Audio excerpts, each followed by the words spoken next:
I think I took quite a bit from it, and there was a point.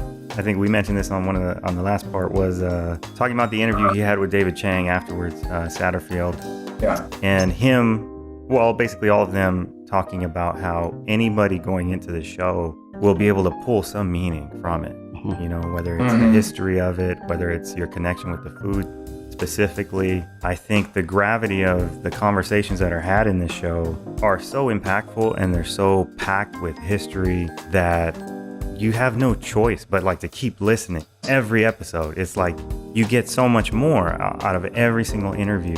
I think to know that some of these places are still around, you know, like, and they're maybe even like local to you, you can go see them, is just like the icing on top. But some of the more, I think, important moments for me in the show was probably in the very beginning when they go to Africa, and then they have that interchange between people living there and people, you know, doing this entirely different culinary thing in a whole entire different country, and tracing the roots, you know, to the farthest point, you know, where they begin to diverge. That's just amazing, man. And I think what you had talked about with the ex-slave interview, they did something like that on the 1619 Project.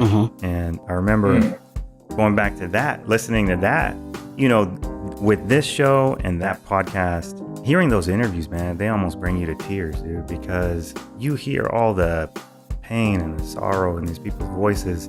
You hear the history, and to have them basically frozen in time on this recording, man, it just lends so much more weight, you know, to the experience of watching the show. So, yeah, I would say I got quite a bit out of it.